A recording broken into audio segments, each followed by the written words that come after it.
성경 말씀 로마서 5장 2절의 말씀입니다. 주여 감사합니다. 로마서 5장 2절 한 절의 말씀 같이 읽습니다. 또한 그로 말미암아 우리가 믿음으로 서 있는 이 은혜에 들어감을 얻었으며 하나님의 영광을 바라고 즐거워하였느니라. 아멘. 로마서 5장 2절 한 절의 말씀 함께 보면서 앞서 로마서 5장 1절 말씀, 그러니까 내용은 이런 겁니다. 4장까지는 믿음으로 의롭게 된 사람들이 받는 이제 축복이 어떤 것이냐 이렇게 이야기를 했을 때에 로마서 5장 1절 같은 경우는 우리가 하나님과 화평을 누리게 되어졌다. 그것이 우리에게 축복이다. 여러분, 이런 이야기들이 지금은 크게 와닿지 않을 거예요. 왜? 실제 생활 속에 피부에 와닿는 게 아니기 때문에. 이 천국과 지옥도 마찬가지거든요. 천국에 대한 이야기, 지옥에 대한 이야기에도 별로 크게 현대 그리스도인들은 감흥이 없다거든요.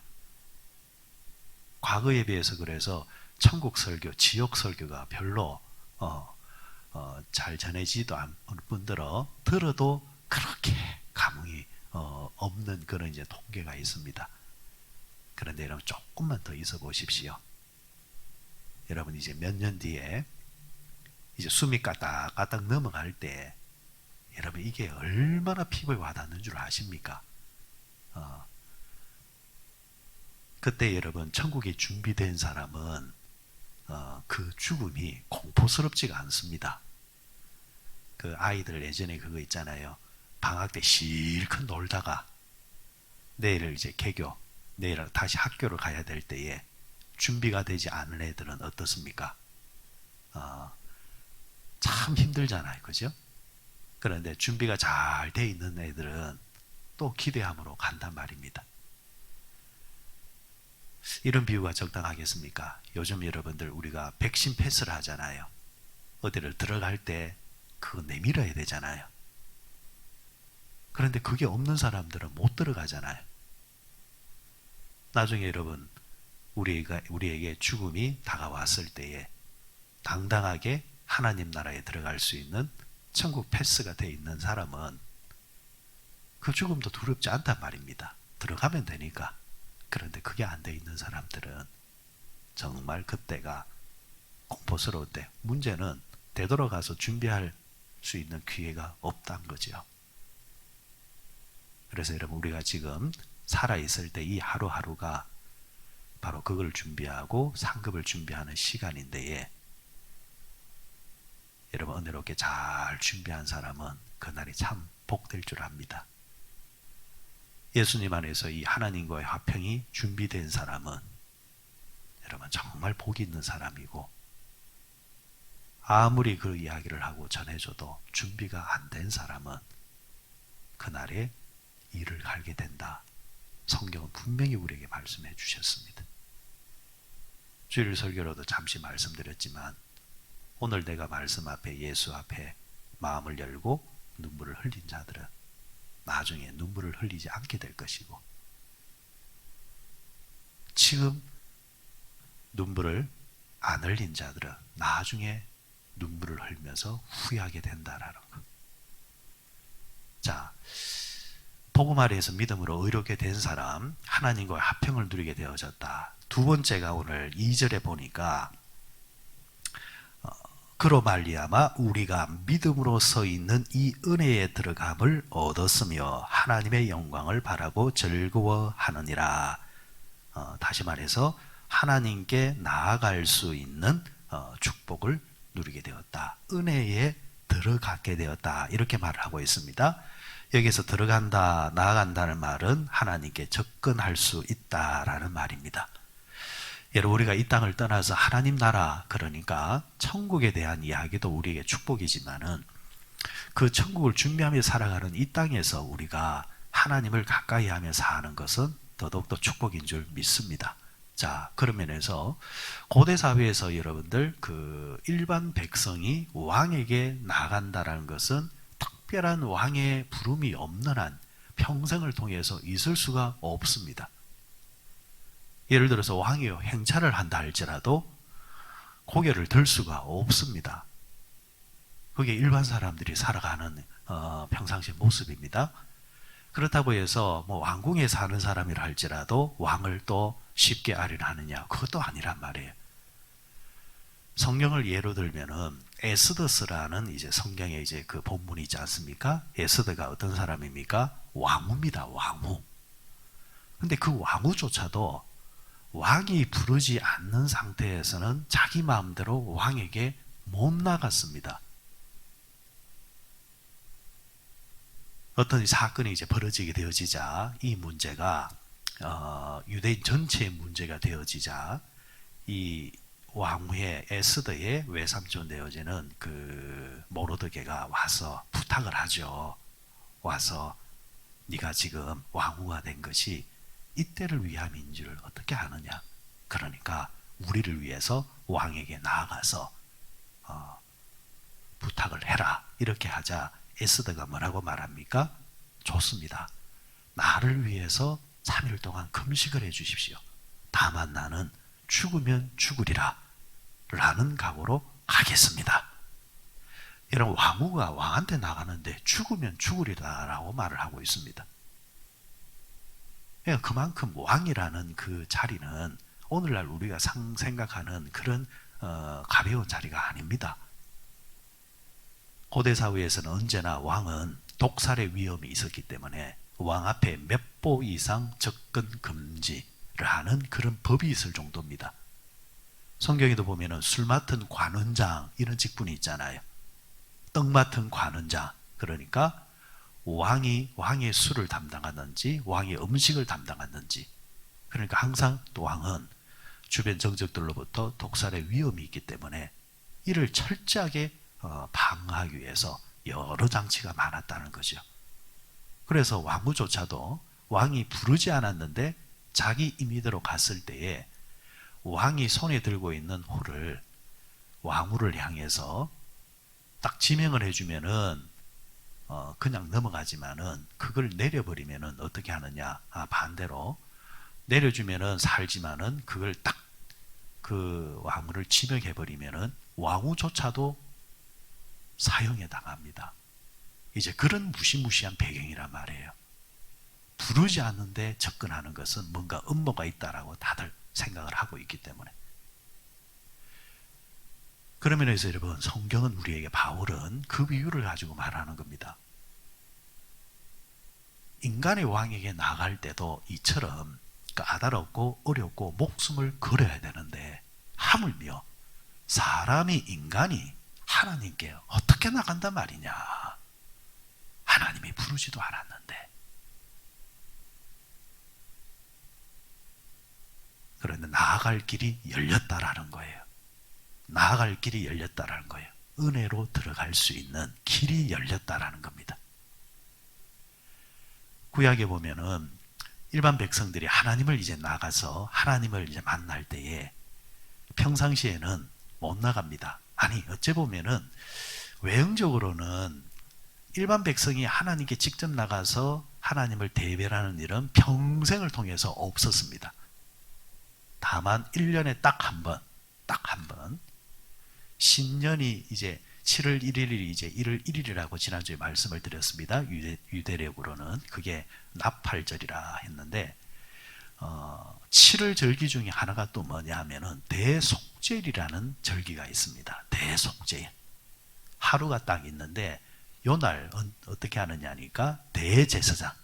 제사장도 여러 제사장이 있겠지만은 대제사장이 있습니다. 제사장 가운데 가장 큰 제사장이 백성들을 대표해서 하나님의 성소 안에 있는 지성소로 들어갑니다. 뭐하러 들어가느냐 하니까 신년을 시작하면서 지난 한 해에 묵었던 죄에 대해서 용서를 받으러 들어가는 겁니다. 아무리 달력이 바뀌었다 할지라도 우리의 죄가 묵어 있으면 의미가 없기 때문에, 그래서 제사장이 1년에 한 번 들어가는데 어떻게 들어가느냐, 그냥 들어가는 것이 아니라 옷에다가 실을 딱 매놓습니다. 그 실을 딱 풀면서 들어가는데 바깥에서 사람들이 그걸 딱 쥐고 있는 겁니다. 만약에 밖에서 이 줄을 잡아 당겼을 때에 안에서 제사장이 이제 움직이고 있다 이러면은 제사장이 살아있는 거고, 당겨도 느낌이 오지 않냐면은 그가 죽은 겁니다. 살았다는 말은 하나님이 용서하셨다는 것이고, 죽었다는 말은 하나님이 용서하지 않았다는 겁니다. 만약에 죽어 있으면 뒷걸음질을 해서 들어가서 그를 메고 나옵니다. 이만큼 무시무시했습니다. 근데 그가 살아나왔을 때에 두 손을 들고 이렇게 외칩니다. 하나님께서 여러분들을 용서하셨습니다. 여러분, 만약에 이런 이제 법칙이 오늘까지 이어진다고 한다면 우리는 얼마나 하나님께 나아가는 게 공포스럽겠습니까? 하나님이 살려주실까? 하나님이 용서해 주실까? 그런데 이 문제를 해결하신 분이 누굽니까? 예수 그리스도. 예수님이 우리의 속죄양이 되셔서 우리를 위해서 대신 죽어주심으로 통해서 누구든지 예수의 이름으로 나아갈 수 있는 길이 열렸다라는 거죠. 예수님께서 십자가에서 고개를 떨구실 때에 복음서에 보면은 땅이 흔들렸다 했습니다. 그러니까 예수님을 십자가에 못 박았던 그 백부장조차도 이는 진짜 하나님의 아들이로다 라고 말할 정도로 자연계에 큰 진동이 일어날 때에 하나의 특징이 뭐냐면 당시 성전의 지성소에 있던 휘장이 위에서부터 아래로 찢어졌다라는 대목이 나옵니다. 휘장이 뭐냐? 하나님과 사람 사이에 딱 가로막고 있는, 더 이상 접근하면 안 되는 것의 상징입니다. 그런데 그게 찢어졌다라는 거예요. 왜요? 예수 그리스도의 대속으로 말미암아 이제는 누구든지 예수 이름으로 하나님께 나아가는 길이 열렸다라는 거. 오늘 우리는 누구 이름으로 기도합니까? 예수의 이름이죠. 누구 이름으로 예배를 드립니까? 예수의 이름이죠. 그래서 여러분, 부를 수 있어서 쉽지만은, 그러나 이 예수를 부를 수 있는 게 그냥 되어진 것이 아니라 전적인 하나님의 은혜요, 예수님의 대속의 은혜로 우리에게 주어졌는데, 이 귀한 것을 여러분들 고백하며 살아야 되지 않습니까?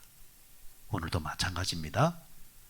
예수의 이름으로 주님께 나오는 자, 하나님께 나오는 자는, 하나님은 그 사람의 행위나 다른 걸 보는 게 아니고 그 사람이 부르고 있는 예수의 이름을 보고 듣고 우리를 맞아주시는 겁니다. 바로 이 은혜에 들어갈 수 있도록, 이 은혜를 누릴 수 있도록 하나님께서는 우리에게 은혜를 주셨다라는 것이 오늘의 말씀입니다. 자, 그러면은 우리는 하나님께 나아갈 때에 예수 이름으로 나아가는데 조금 더 구체적으로, 그러면 오늘날 우리가 예수 이름으로 나아간다라는 것은, 예수 이름으로 하나님을 부른다는 것은 뭘 말하는 걸까? 먼저 하나는 하나님께 기도할 수 있는 특권을 우리가 가지게 되어졌다. 기도를 하더라도 우리는 누구 이름으로? 예수 이름으로. 그럼 반대로 예수 이름으로 부르지 아니하면 그 기도는 무효가 되는 겁니다. 아무리 기도의 내용이 좋아도 그 기도에 예수의 이름이 딱 붙어 있어야 하나님은 그걸 보시고 우리의 기도를 들으신다라는 것. 우리는 예수 이름으로 하나님께 나아갈 수 있는, 은혜로 나아갈 수 있는 길이 열렸다라는 것. 그래서 우리는 이제 기도해야 된다라는 것. 자, 기도의 특권을 우리에게 주셨는데, 로마서 8장을 한번 가보시기 바랍니다. 여러분 넘겨보시면은 로마서 8장 32절을 한번 읽어보도록 합니다. 로마서 8장 32절 찾아서는 같이 읽습니다. 8장 32절 시작. 자기 아들을 아끼지 아니하시고 우리 모든 사람을 위하여 내주신 이가 어찌 그 아들과 함께 모든 것을 우리에게 주시지 아니하겠느냐. 자, 기도하는 자에게 어떻게 하신다 하셨습니까? 아들까지 내어주셨는데 다른 것을 안 내어주시겠냐라는 겁니다. 하나님 입장에서는 예수님까지 내어줬잖아요. 그래서 여러분, 기도하는 사람은 어떤 가치를 가지고 있느냐? 여러분, 단순하게 생각해 보십시오. 우리를 구원하기 위해서 치루었던 그 대가가 예수 그리스도란 말이죠. 그럼 우리의 가치가 예수님의 그 핏값으로 얻어진 것이기 때문에, 그렇게 얻어진 귀한 것인데 사사로운 것을 주시겠느냐? 우리가 구하는 것을 하나님께서 아니 주시겠느냐라는 겁니다. 그리고 덧붙여서 여러분, 하나님은 우리에게 주시되에 어떤 걸 주시느냐? 좋은 것을 주시기를 원하신다. 마태 7장에 보면 그런 말씀이 있지요. 악한 자라도 자식에게 좋은 것을 줄 줄 알거든 하물며 너희일까 보냐. 여러분, 악한 자도 뭘 준다 했습니까? 여러분, 자식이 떡을 달라는데 뱀을 줄 자가 있겠느냐? 아니다. 주님은 우리에게 좋은 것을 주시기를 원하신다. 자, 여기에 숙제가 하나 있습니다. 풀어야 될 문제가 하나 있습니다. 그러면 그 좋은 것이 뭐냐라는 거예요.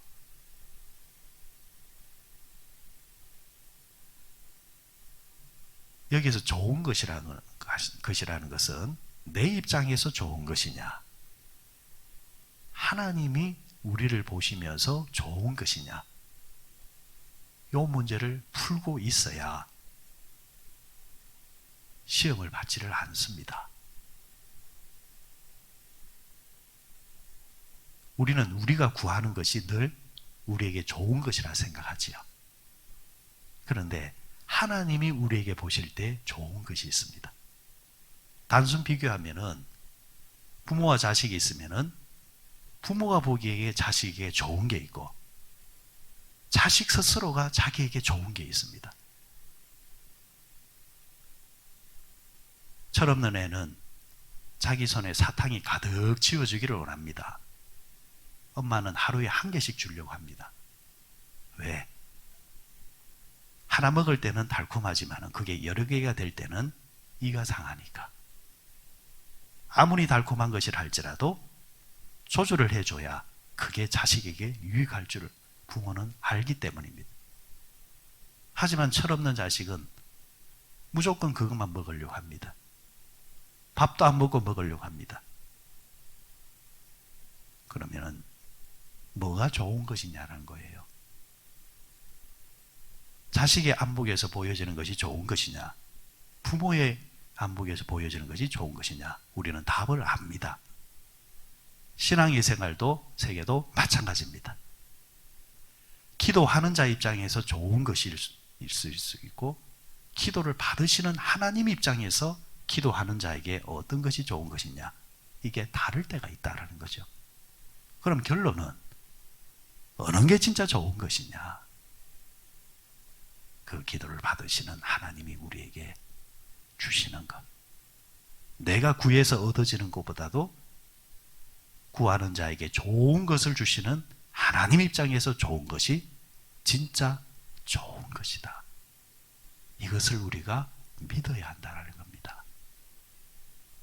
오늘 응답되면은 내 입장에서 좋지만 하나님은 미뤄두셨다가 응답할 때에 좋은 것을 주실 때가 있고, 오늘 내가 당하는 이 사건 사고가 정말 내 눈에 눈물을 흘리게 할 때가 있지만, 그러나 하나님께서는 또 이 일을 통해서 내가 철들게 함으로 통해서 훗날 내가 잘 될 때에 오늘의 이 사건을 기억해서 죄짓지 말게 하끔 하시면서 그 모든 것을 감당할 수 있는 실력을 겸비하게 하는 것도 하나님 보시기에는 좋은 것일 수 있다라는 겁니다.